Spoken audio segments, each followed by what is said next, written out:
Corporate pedophilia, a metaphor which draws a parallel between actual pedophilia, the use of children for the sexual pleasure of adults, and the corporate use of children for the financial benefit of adults. This is the opening statement of a paper released by the Australian Institute in 2006, written by Emma Rush and Andrea Lenours. I would like to begin by calling for calm. Actual pedophilia, corporate pedophilia. If not already obvious, there is a major difference between the two. Today I will explore the dubious claims made in corporate pedophilia regarding tween magazines and video clips. I'll examine Alan McKee's response in his paper Everything is Child Abuse and the ideas introduced by Dr. Stephen Harrington throughout the semester. I'll also include my own input. Rush and Lenours allege that sexualised images of children are becoming normalised. They accuse tween magazines like Total Girl and Barbie Girl of premature sexualisation, which encourages children of a primary school age to view themselves as sexual entities.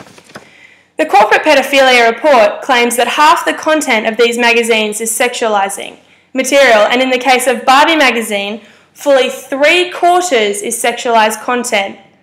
Barbie was always a bit of a slut, right? I think the authors have made the mistake of confusing an adult's response to stimulus with a child's. One of the examples given by Rush and Lenours is an image of a young girl who is said to be standing in an adult female full frontal pose. She has a choker chain hanging down to her chest. She's wearing a pink singlet and black trousers. 2 belts hold up the trousers, and there's a rockstar chain hanging from a belt loop.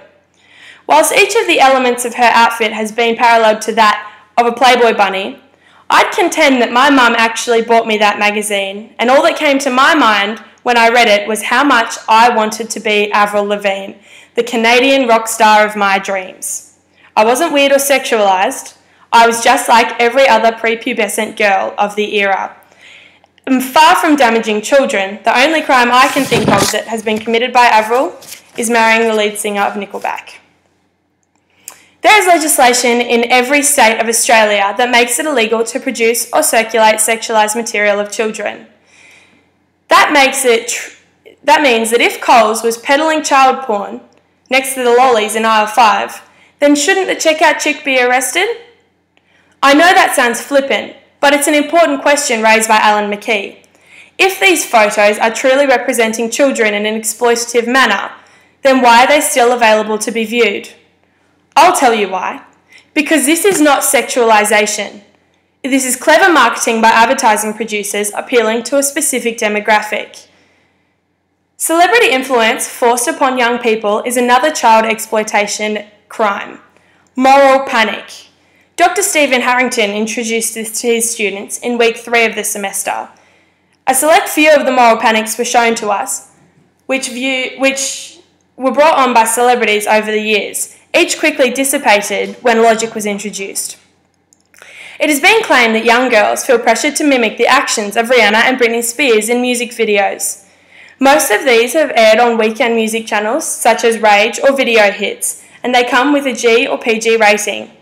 Rush and Lenours suggest that these classifications are very loose and let through highly sexualised material. Another suggestion from Rush and Lenours is that the sexualisation of children could play a role in grooming them for pedophiles. They believe that young children being made to look like adults sends a message contrary to the law that they are sexually available. Alan McKee's paper very quickly quashed this hysterical argument with the fact that the existence of tween media such as Barbie Girl and Video Hits has never been identified by child maltreatment researchers as a cause of child abuse. He even described the claim as frivolous. I grew up in a household where conversations and questions about sex were not only asked, but they were encouraged. In this environment, I entered puberty, having encountered all of the media interfaces mentioned today, with a completely real and accurate idea of sex.